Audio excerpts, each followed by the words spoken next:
My name's Father Adam Bradley. I'm the director of our Kairos year, our first year of priestly formation. Before we ship our young men out to formal seminary studies, they do a year of formation here in the diocese.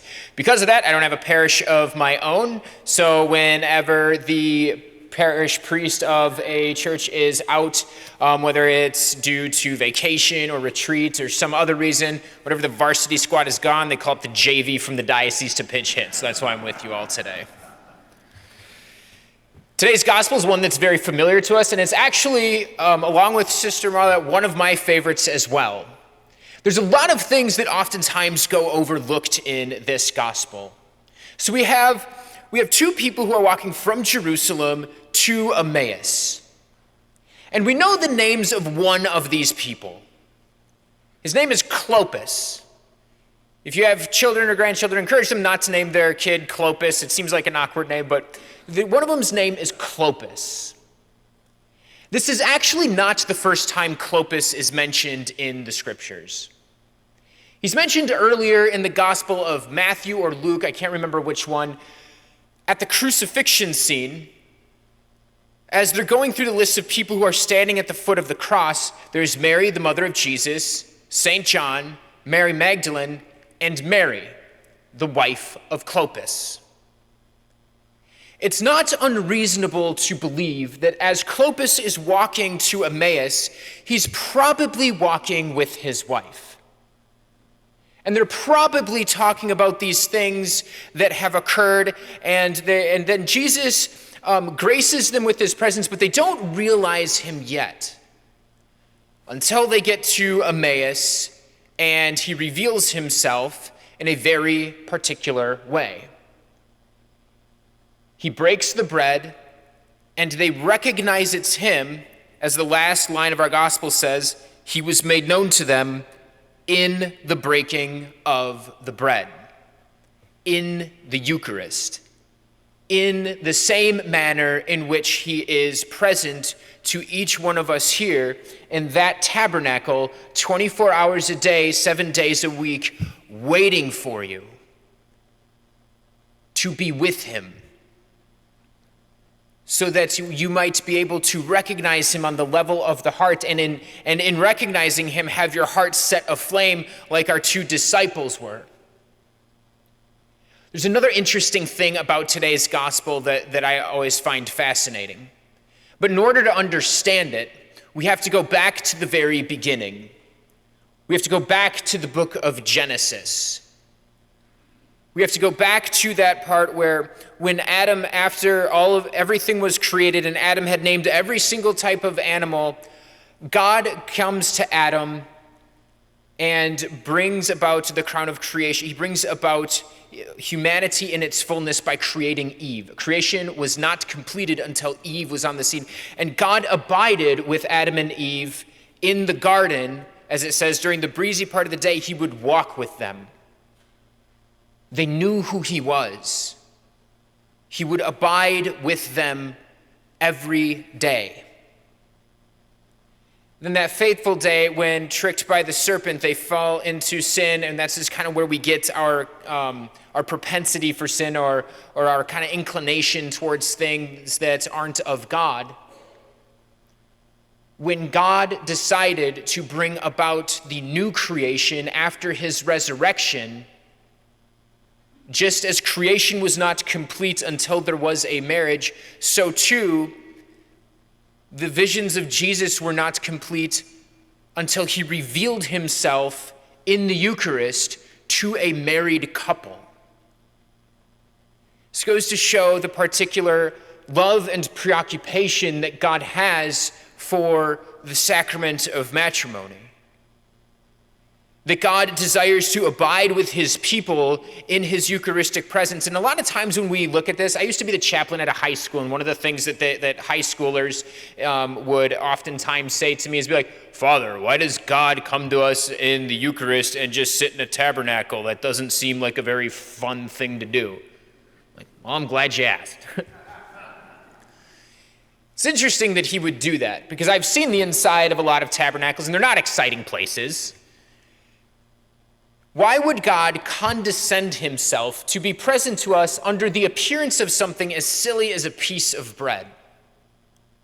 The only answer I have ever heard that actually brings me any sort of consolation whatsoever is that love makes you do crazy things.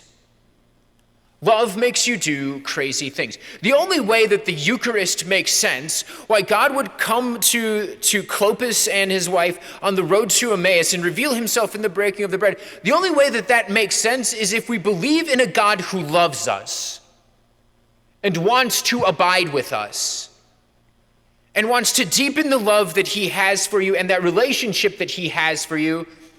That relationship that began at your creation, was deepened in your baptism, and is already present to you now and is already very, very deep. He wants to give you more. How many of you have ever desired more from God? Show of hands. How many of you ever desired a great life? That's not your idea. That's God's idea. God wants you to have more of himself. That's why he gave you the desire. He wrote a promise to you on the level of your heart that he intends to fulfill. Well, how come when I'm struggling, he doesn't come and just fulfill it and snap our fingers?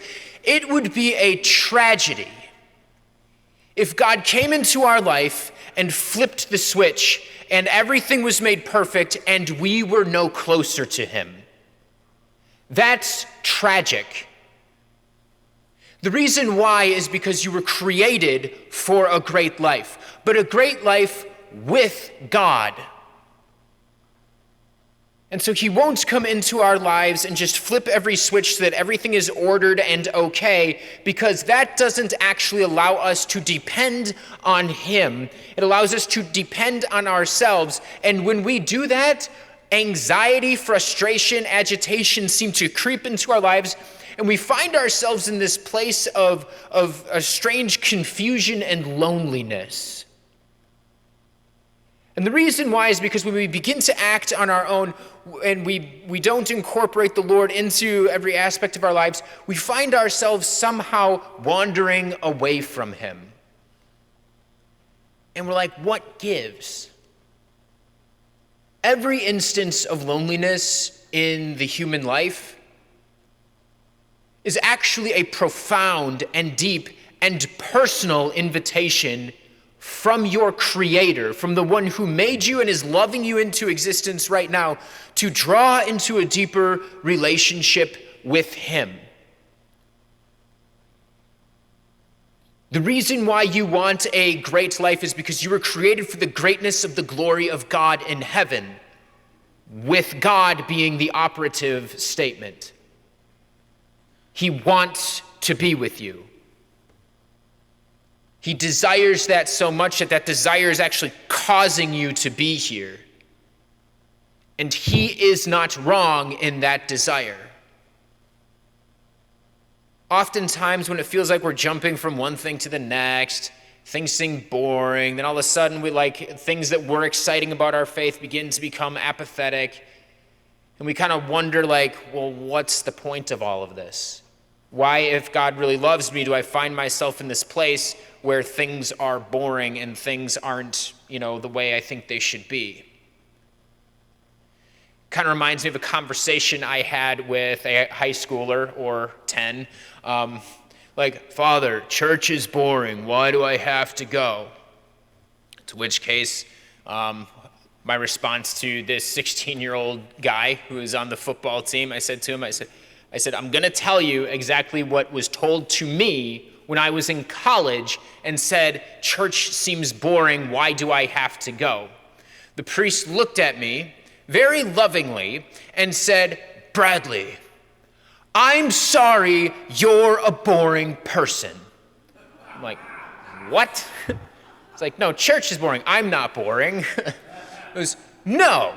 He goes, what do you think about when you're at church?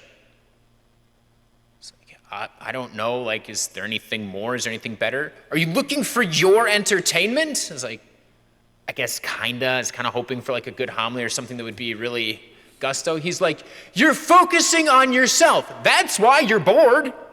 You're a boring person, Bradley, and I'm sorry about that. If you were to focus on God, Adam, I wasn't Father Adam at that point, I was just Adam.